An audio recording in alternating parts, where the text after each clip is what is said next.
Hello and welcome to another episode with coaching and teaching with personal growth. This is Aga. And this is Shakes. Hello. Hello. Aga, we've got great sunshine here. I can hardly see the screen. Very bright here. We've got a sort of skylight there. Sun's just streaming in. Anyway, I wanted to do, again, we've talked about this in another video, but it's quite a powerful piece. I came in this morning and Aga led on a session, and it was all on, it was silence. So there was silence for 13 minutes.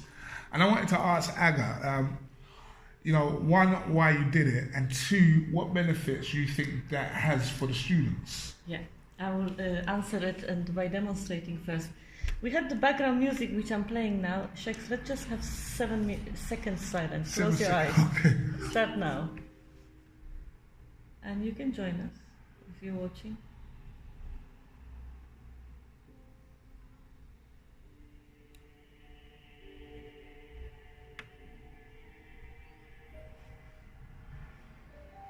Oh, that was good. Okay, Nice so little rest. we can go for longer than 7 seconds, but this is the reason we did it. It kind of grounds you. You feel grounded and you feel peaceful. And we had students coming with all sorts of stories in their head. Some were absent yesterday.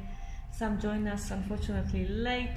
So we had that that sign on the door saying silence please, and a big slide on the board.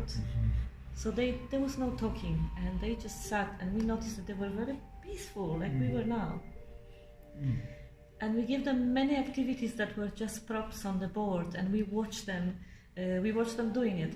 So we tested their proactiveness, their responsibility, because there was an activity when they were told that they had a piece of paper with a drawing, and their task was to continue the drawing.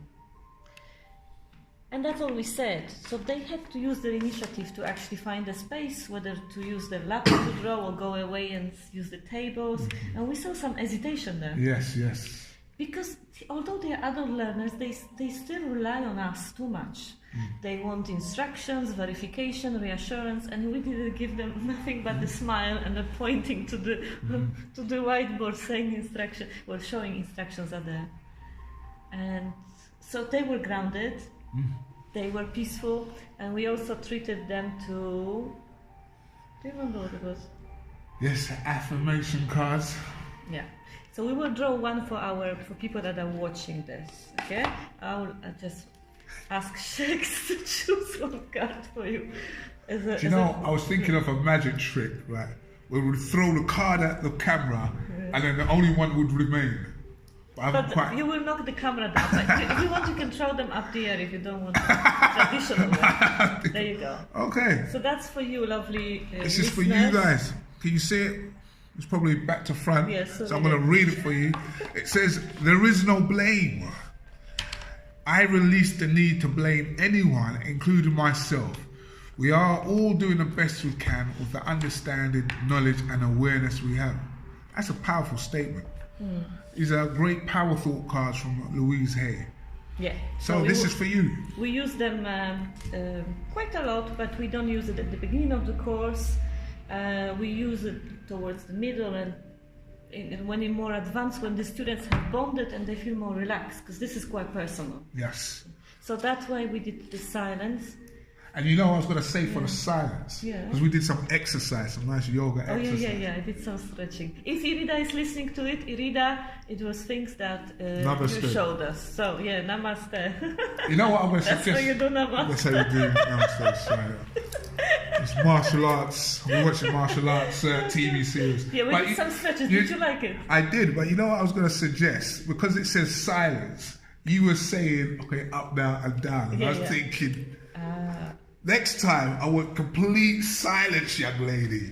So just showing, and they follow. Just show, because we showed a lot of them. You see, I get feedback.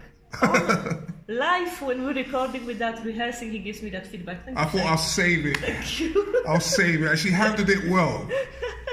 No, it's true. It should be complete silence. I wanted to grab their attention, but I will think how to make it better. Yes, but stretches help because it engages their body and they forget about the worries. They usually come with lots of mental baggage. And you know, I mean, this is a sort of personal development course with employability in it. But I also teach ESOL classes, English to speakers of other languages, and I teach it in the evening. And I took what you did. I took this idea of silence, or you know, sometimes you play music like this, meditation music, and I did one, and it was by UR Curators, thanks to Justin Perry, and it was what we're grateful for. And I played it for about 5 minutes, and I said, write down 7 things that you're grateful for.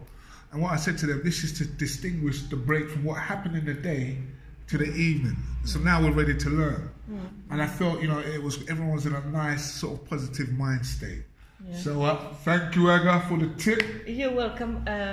Now, that was the morning, and we teach 4 hours block. So it would be a bit mad if we had meditation and stretching for 4 hours. So when I handed over to Shakes, I like what he did, because he engaged students' imagination, and they finally became very creative. Oh, they were. Tell us more about Linda and Udemy and stuff. So the session today was on training and jobs, and I played a podcast from Escape the Rat Race, Kristen Rodwell, with a lady called Maggie, I think, and she actually designed some courses and put it on Udemy.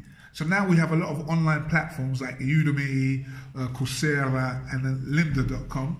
And you and me and her, we can actually do our own course and sell it. And it will be a digital course. And so you'd record it once, and then you get repeat sales, almost infinite.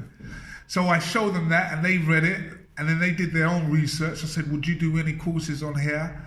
And then I said, imagine you're going to do training, you're going to deliver a course on Udemy, what would you do? In the classroom, they said, oh, I don't know, I'm just no good, I'm no good. And I went to them later in the Learning Resource Centre, and they came up with all sorts of ideas. They said, oh, I'm going to do 4 videos. The first video is this, second video is that, and here's the name.